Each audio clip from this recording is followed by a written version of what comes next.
Hello there, folks. Well, as they say, a week is a long time in politics, especially if you're Labour, given the week that they've had. Starting off with Starmer having to field questions about do you have full confidence in the Chancellor Rachel Reeves? And as we know from past experience, when you're in the situation where you're having to say, I have full confidence in a particular minister, it's not usually a good sign. Either it means that imminently they're going to go, or more likely in the case of Rachel Reeves at least, that there's significant pressure on her from outside forces. But not only that, you had the saga of Tulip Siddiq, the anti-corruption minister that was being investigated for corruption in Bangladesh to do with her aunt who used to run the place over there. She referred herself to the ministerial ethics investigator or whatever it is to say, it's possible I may have done something wrong. Will you take a look at it? And they had a little look and they said, well, we've not necessarily found any evidence that you've done anything wrong. But we do feel that your position has likely brought the government into a bit of disrepute. So you may want to consider your position, and her position she did indeed consider. Now, with all of that going on, Labour have been making efforts. You know, they had their speech about the NHS. I think that was last week, wasn't it, when Starmer ended up fielding questions about Elon Musk. They had Starmer's speech about AI, which, you know, like a lot of the Labour package, they say things that sound promising to me, and I go, that sounds good if it's implemented and it bears fruit. Not so sure about the idea of using CCTV in order to identify potholes. Perhaps put more effort into filling the potholes and identifying them. By God, I imagine most people in this country can identify a pothole pretty easily. Fill the damn things. But then the questions during the AI session were all about Rachel Reeves. And Starmer's been off to Ukraine as well recently, and that's probably, in my opinion at least, probably the only good sort of feel-good story that Labour's had this week, where he's got off to see Volodymyr Zelensky and he said, "Hey, we're going to be really good chums for 100 years. We will support you. We want to, see what we can do to help with your security after the war finishes. More economic ties in parts of your economy that haven't been devastated by the war. That kind of thing. I very much approve of that. I'm a steadfast supporter of Ukraine, so I'm happy to see that much at least. There was a little element of it, I will admit, where I did think, this does reminisce a little bit of when Boris Johnson was in a lot of trouble, and he always used to disappear off to Ukraine or chat to Zelensky when it felt like he was having a bad week for the sake of putting something else on the agenda. But I'll say, in fairness to Starmer, this is his first visit since becoming Prime Minister to Ukraine, so we'll let him have this one. We'll just see if it's subsequent visits that end up occurring on particularly bad weeks, and then we'll start drawing some conclusions. But no, it's not only what's been happening. Let me tie it all back in. Let me come back on theme again. So a week is a long time in politics, especially if you're the Labour Party, given all the things that I've listed that have not been particularly good for them. However, one thing that they will also not be happy seeing is the polling. Now, it wasn't long ago that we were looking at the polling. I think it was like a week ago, if that, we were looking at the latest batch of polling. And generally, I've said to myself recently, I'll do polling once a month. Once a month seems like a good amount of time in between looking at the polls to see if there's any significant change and to check in with them. But we've had that many interesting polls in the last few days that I think we need to take a look at them now. Because we are in a three-way dance, a triple threat. A dead heat between Labour, the Tories, and Reform. Now, everyone is having a turn on 25% in the polls, and it's only fair we let everyone have a go. Lib Dems might have to wait their turn for a little bit longer. Just quickly in the chat, Anae says, "Have you seen the most important thing, Swiss? The Switch 2 announcement." I've heard that being that being sort of shadowed for a little while, that the Switch 2 is coming out. I've not heard it specifically today, but I, anticipated that much. Switch 2. Lee Hallam is here as well. Says, "Hi, Swiss." Hello there, Lee. So what I want to do then, I want to sort of have a look at a few polls and then just speak about where we are politically at the moment. So I'm assuming that that's sharing on the screen there. Yes, it is. All right, good stuff. No, it's not the biggest it could be. There we are. So this is one from Find Out Now. This has Reform on 25%, the Conservatives on 25%, Labour on 24%. Keep those numbers in mind for just a moment. If we head on over to our beautiful Wikipedia poll of polls here, We had one from YouGov. It was the first one from YouGov, I think, since the general election. They've been quite quiet when it's come to polling. Yeah, they hadn't put anything out since the general election, but YouGov put one out recently. That one had Labour on 26%, Reform on 25%, the Conservatives on 22%. And you've got let me see, more in common: Labour 24, Conservatives 25, Reform 24. Opinium: Labour 29, probably the best one that Labour's had in a while. Conservatives 23, Reform 24. Find out now: Labour 25, Conservatives 20%, Reform 25%. And look at that. Look at that little guy. It takes a little while for the averages of the polls to sort of converge on the little graphs that you end up seeing here. But I'd say that if the most recent polls were sort of the main ones being factored into the moving average here, you'd pretty much see all three of these lines at this point converging round about the 25% mark. That very much seems to be where we are.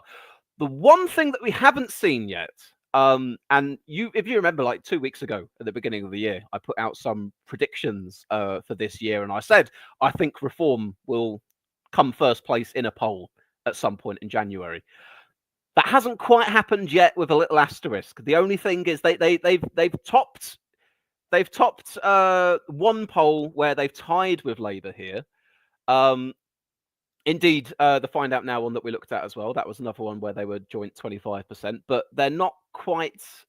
They're not quite. They've not quite cleared the field with Labour and the Tories to top a poll just by themselves. But we are talking about the margin of a single percentage point here. And given that we're now going to be getting weekly polls from YouGov, and we've probably got a few more left to come this month, I think we will end up getting our Reform topping poll at some point very soon. But at the very least, they have been tied in the top position. So here we now have the jostling between Labour, the Conservatives, and Reform. And what are the sort of narratives since the election that we can talk about as far as support goes from their own parties? Well, Labour are having a very bad time. Labour didn't have an amazing amount of support at the general election.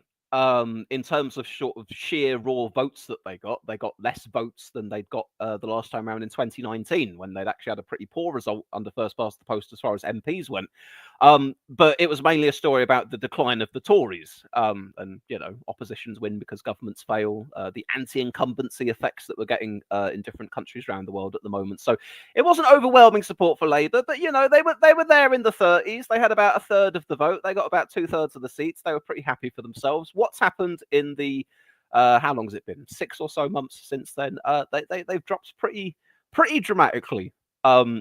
Virtually no honeymoon period.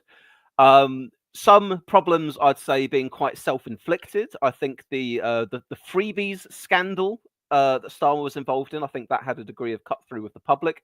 I think certainly the winter fuel allowance payment for pensioners, that didn't go over particularly well either.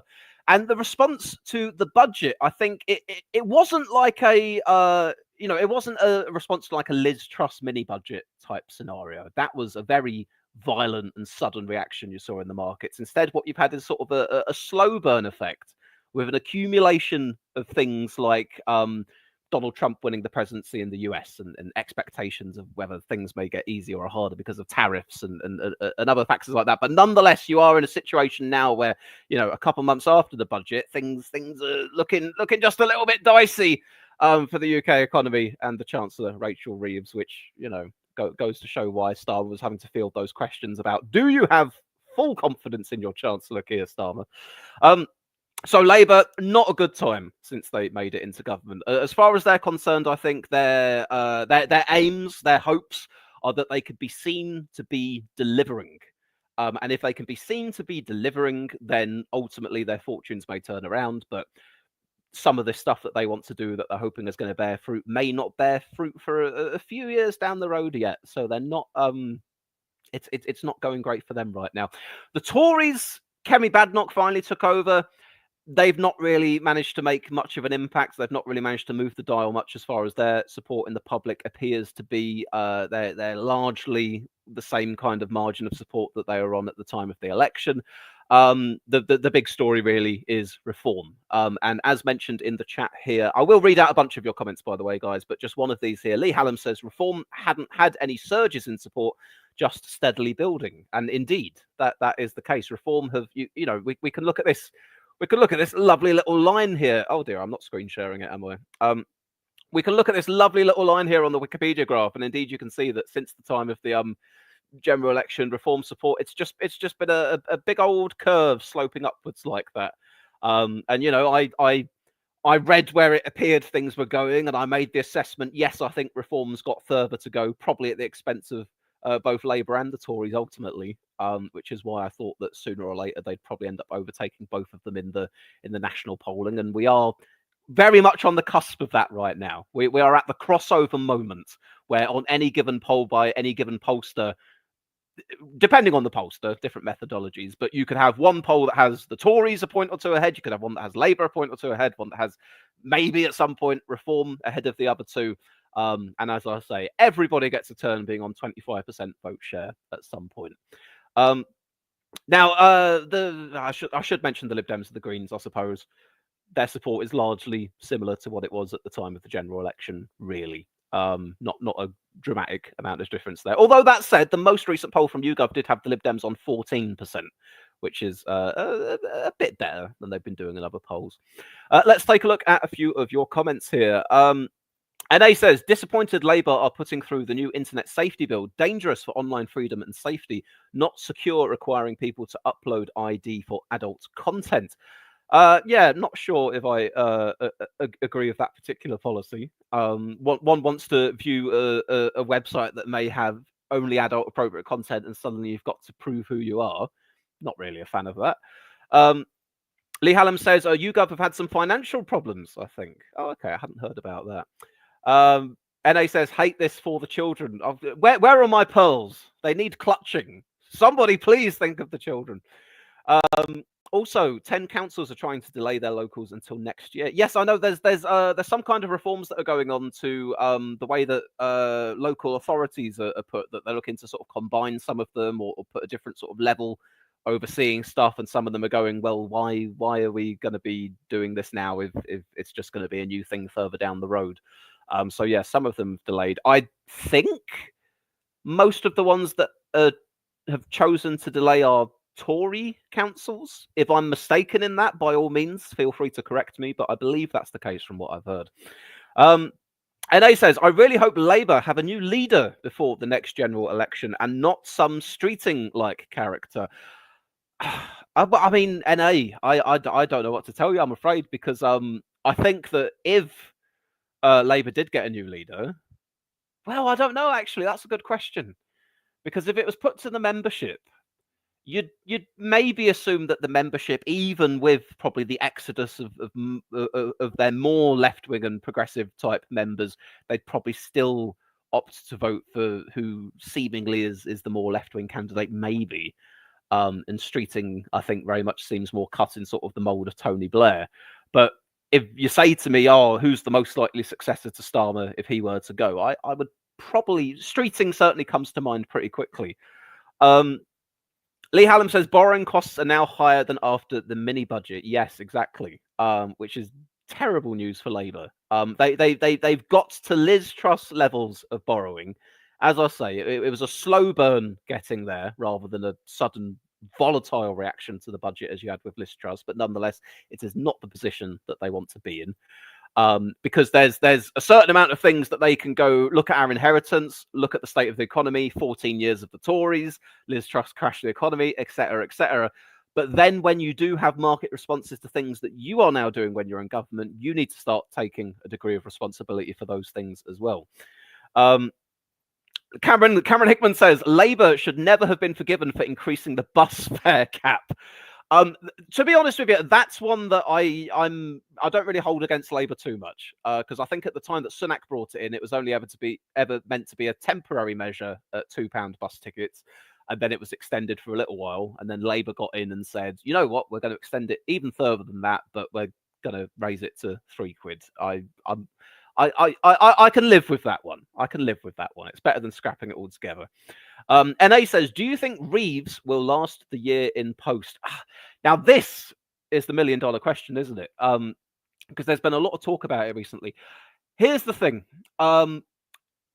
If Reeves went, if Reeves was forced to resign, would the consequences of that be a positive or a negative for the Labour government? I think that's the question that we really need to ask ourselves here.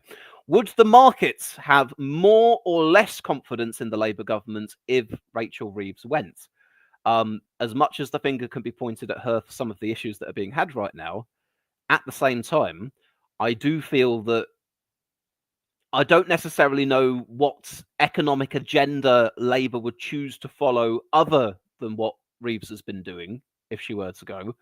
And also, I think that the sense of going, oh, Labour government been in for half a year. By the way, they've just got rid of their chancellor.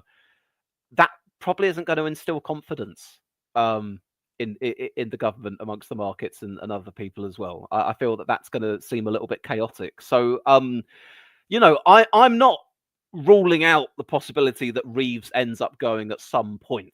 I'm not saying that's an impossibility, but I don't think it's I don't think it's something that Labour or Starmer really want to do right now. I don't think that there's a clear win for them in doing that, because who are they going to replace her with? What policies are they materially going to change? The fallout of getting rid of her, saying, "Oh, look at this chaos." It's just like when the Tories were swapping chancellors and prime ministers left, right, and centre. So the issue of Reeves as chancellor has certainly appeared on my radar more within the past week, with all the questions being posed to Starmer. But I'm not yet convinced that we're on the cusp of her going yet, or anything like that. And A says it's not just adult websites, but social media with adult content. Well, yeah, there we are. I don't like the idea of extra layers of difficulty in doing things that I was previously able to do just fine. That applies to viewing websites on the internet. That applies to being able to buy vapes or smoke outside a pub or what have you. Lee Hallam says, I think almost all the councils with elections this year are Tory. They are county councils mostly. Okay, then. So in fairness, then, I suppose if I had said most of the ones that have chosen to delay a Tory, that probably makes enough sense, given that most of the councils up for contest are also Tory. You're fishing in a pool that's mainly blue either way there, aren't you? And Lee adds he hasn't got another economics trainee to replace her. NA says, that's the problem. The cabinet is literally like 90% Blairites. Even Blair's cabinets were more diverse in the ideology of its members.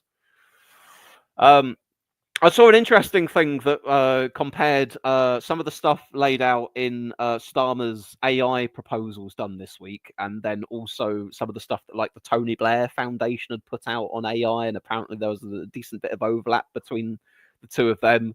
Now, I don't know how deep to read into that, really, whether or not some of these measures are kind of common sense, pragmatic, this is the direction you'd want to go in with AI, or whether there was a certain amount of influence going on there or not. But interesting to point out at the very least. Sir Richard Austin says, Swiss, what's your X handle? I want to follow you. You can follow me on Blue Sky, Sir Richmond Awesome in bed. I'm trying to remember what my Blue Sky handle is. There's a link to it on the YouTube channel anyway, so you can find it on there. Hang on. What is it? Oh, it's Captain Swiss, all one word. That's easy enough, I suppose, isn't it? So yeah, it's going to be a very interesting time now that we're in a place where the three, I guess we can call it the three main parties now. I know it's still a little bit odd to say that given the very low number of MPs that Reform has, but in terms of sustained popular support, it very much does feel like we have three main parties vying to be out in front right now. And the area where they are right now in the polls of sort of around about 25%, 20 to 30 one way or another, that's kind of like that I don't know how to describe it. It's kind of like that special zone under first past the post, where somewhere within that area of supports, you suddenly shift from being a smaller party that finds life more difficult under first past the post to suddenly being a larger party that has support and the likelihood of getting more MPs sort of embedded in because of the first past the post system. So it makes it very, very... I've seen all kinds of different projections based on different polls of like how many seats different parties would end up. And there's a big, big variety of what people are putting out there, sometimes to the tune of about 50 to 100 seats, saying, "Oh, Labour biggest party, Tories biggest party, Reform on 75 seats, Reform on 200 seats." Um, it's very interesting where they are, and obviously for Labour, I think the biggest threat that they're worrying about right now is the possibility of some kind of an alliance or an electoral pact between the Conservatives and Reform. Now, is that likely to happen anytime soon? No, I don't think so. Not least because I think the MO of Reform is, we are not the uni party, we're against the establishment, we are different. The Tories have let everyone down just as much as Labour would let everyone down, etc. However, one could cite maybe precedents of 2019 where Farage stood some of the Brexit Party candidates aside for the sake of Boris Johnson to get in, or at least maybe in a few years' time you end up with Labour doing a little bit better for themselves, and maybe Labour are back up to 30 points in the polls or higher. Tories and Reform go, divided we will not do too well. But maybe if Reform stands aside in the places where Tories are trying to win seats back from the Liberal Democrats, say, and if the Tories stand aside in places where Reform think they could have a good go at Labour in the heartlands or something, then that might be a little bit more feasible. But I don't think that would happen anytime soon. I think that would be a matter of seeing where the lay of the land is in a few years' time heading into the next general election. But it's certainly a possibility. And were they to do that, Labour would be in serious trouble. I think they're already in serious trouble, but they'd be in very serious trouble then if you had essentially half of the electorate kind of tactically voting by choice or by being forced into that situation against Labour. Now, of course, you could end up seeing the reverse to a certain degree as well. In the last election, it was quite evident that in a lot of different seats and areas, many people were voting for the party that would get the Tories out. So maybe some of the people on the left of centre of politics, Labour, Lib Dems, Greens, or whatever, maybe they in turn might see a threat of a Conservative or Reform government, and they might decide to try and vote tactically in order to try and prevent that. But the thing is, we're just too far out now from the next general election to truly know where we're going to end up with that. All we can say right now, at the very least, I mean, it was only a couple months ago, I think, that I did a video on the channel. It might have only been a month ago, I don't know, where I'd said I thought there was a very real possibility of Reform making it into government at the next election. And for the time being, that would be my prediction of where things will end up, unless something comes along to dislodge that. Everything that's happened in the month or so since has only fed into that view. We are now, in a place where the three largest parties are tied in support, and we're probably right on the cusp of Reform leading properly, clearing themselves of the other two parties in a poll as well. A few more comments. Let's have a little look here. Lee Hallam says the one that gets to the high 20s wins. NA says it was fun to see tiny minority parties getting mainstream TV. Oh, no, hang on. Sorry, I skipped a comment there. I missed the Pirate Party UK and when they'd get a slot on the BBC like other small parties at EU elections because it's a proportional election.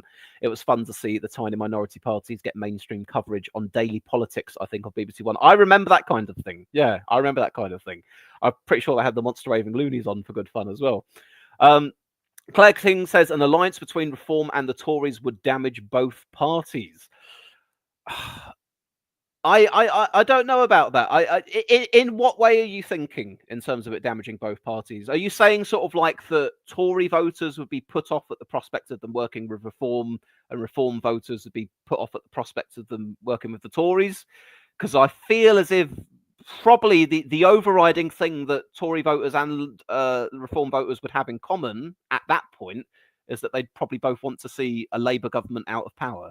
I feel that might be more significant for them than having to hold their nose and work with each other. They've got more in common than what divides them, especially as, the Tories these days are trying to turn themselves into a Nigel Farage tribute act. Lee Hallam says, no pacts for 3 years till the two parties see where they have got to. That makes enough sense.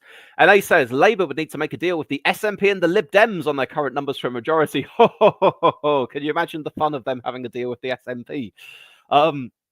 But yeah.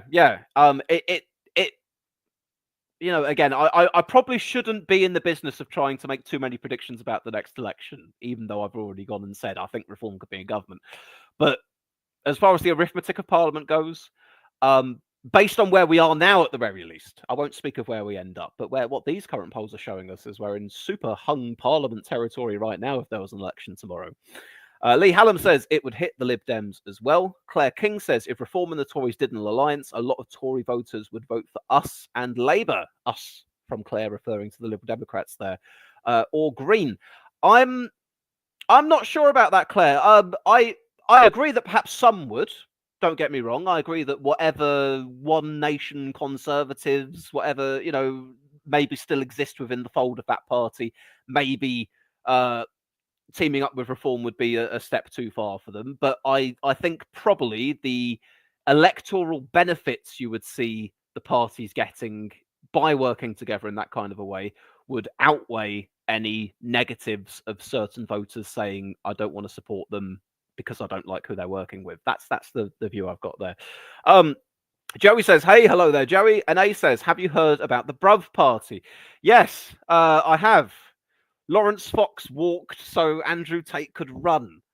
And Andrew Tate's going to have just as much success, if not less, than Lawrence Fox did. It's an online meme venture, basically, off the back of all the Elon Musk controversy in the last few weeks. It's funny to look at, but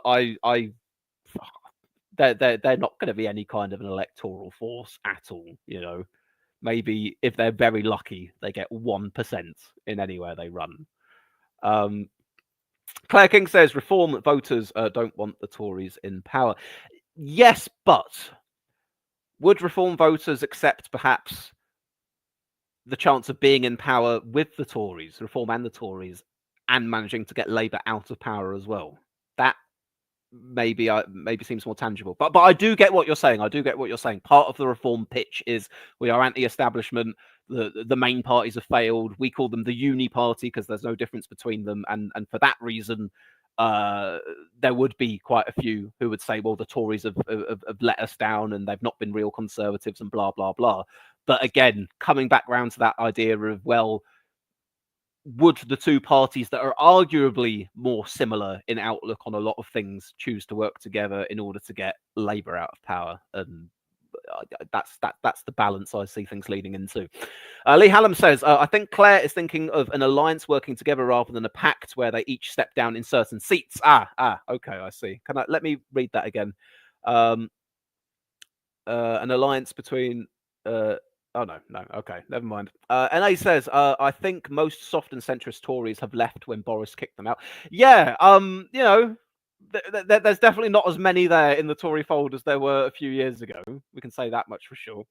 But I imagine there are still some. That are within the Tory party and vote Tory with the hope, probably with the mindset of going, well, different wings of the party will win out at different times. Right now, it seems to be the right of the party that's dominating. If we stay within the fold, maybe we can bring it back to our point of view at some point in the future. So I don't think they've all abandoned ship, even though you're absolutely right. Their numbers have definitely diminished. Claire King says, Lee, that worked so well for us in 2019. Stepping down doesn't work. What happened in 2019, stepping down? Because did the Liberal Democrats step down for anybody in 2019? Is that what you're referencing there? Because I can't remember that off the top of my head. But all I can say is that the Brexit Party did step down for the Tories in a number of seats. And that probably did help the Tories in the seats where they ended up standing down. Joey says, no to Reform teaming up with the Tories. They already stabbed us in the back enough. Farage made it clear. And Shockwave says, I reckon that the next time there's an election, another will follow within 6 to 7 months as things stand. Interesting. So are you speculating maybe that when the election comes along, it is some kind of a very hung parliament that's hard to get a functioning majority in, so then another one's required not too long afterwards? And Claire King says, the Lib Dems, the Greens and Plaid had a pact in 2019. No, you're right. It didn't do those particular parties an awful lot of good in 2019. I wouldn't say that discounts the effectiveness of pacts altogether.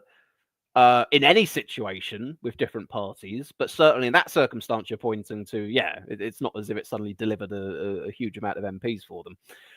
NA says, what was the last centrist Tory leader, Cameron or May? I can't remember where exactly May was on the Tory spectrum, but it was definitely one of them. That's a tricky one. That's a tricky one because even with Boris, some of Boris's rhetoric played in much more to sort of the right-wing populists, but then again, actually, some of Boris's policies were a lot more akin to sort of big state spending, which you'd expect to be more on the left side of politics. So Boris was a bit of an anomaly there to try and figure out. We obviously know where Liz Truss was, and I think you could say Rishi Sunak sat on the right of the party as well. So yeah, I guess arguably it was Cameron or May. I guess Theresa May. Lee Hallam says, in a seat where the Tories step down, more would vote reform than would go to other parties, and that edge is the point. There we are. Very well described. NA says, I guess you could say Sunak to an extent, but he had no opposition when he stood. Lee Hallam says Boris was the most left-wing leader in terms of policies. And Shockwave adds, very hung parliament, Labour minority collapses, possible reform minority, which is then forced to go to the polls again to gain a majority. You've thought this through very, very, very specifically, with great detail, I can tell. I'm not brave enough to make predictions that specific. I'm going for the general sense of I think the winds of change are probably going to push reform into government in one form or another by the end of this parliament. But how exactly that comes to pass, I don't know. That's me just going, if I have to have a stab at it, that's where I think we're going to be. But we'll see if events in the next few years bear that out. So of course we've got the local elections coming up in a few months this year, and indeed we've got a lot more elections I think in Scotland and Wales in the coming few years as well. So we're going to have lots of tests for the parties here. The locals, given that the last time a lot of these ones were up for grabs was the high watermark for the Tories, it's probably going to appear when we get the results of these locals like a very, very bad time for the Tories because they will have fallen so much compared to where they were last time. This was the Boris, booster vaccine bounce, as they called it, and all the rest of it. Labour, on the other hand, Labour weren't doing that well relative to the Tories back when these ones were last put up for grabs. However, Labour also aren't doing that well now relative to pretty much any time in the past you could choose to cite either. So I think probably the story of the locals is likely to be significant Tory drops and reform gains. I don't know exactly where Labour will end up with it all. I don't think they'll have an especially good time with the locals, but then again they'll be able to go, we're the government now, and governments always get punished in the locals, so blah blah blah blah blah. But I think the story of the locals will be much more about the Tories and reform, probably. And the Lib Dems and the Greens will probably do well for themselves as well. Shockwave says the only certainty of the next election is Labour loses at least 100 seats and falls under 30% of the vote. Conservatives, Labour and Reform all get in the 20s. And NA says Northern Ireland Assembly election in 2027, as well as Scotland and Wales, both happening next year. All right then, guys, that's it for the time being. I wanted to just touch on some of the latest polling and say it's basically we've been moving in this direction for a little while now, but it feels like in this past week we finally arrived. Now that everybody has had a turn, being either in first place or tied in first place with another party. It's three-way. It's a dead heat right now. Where things end up going is interesting. I think Reform arguably have further to climb. We're just going to have to see whether it continues to be at the expense of the Tories or whether Labour continues to have diminishing support because of all the problems that they're having in government right now, and then that feeds into Reform doing better as well. We shall see. Anyway, drop the stream a like if you've enjoyed it. Thank you very much. Catch you later on.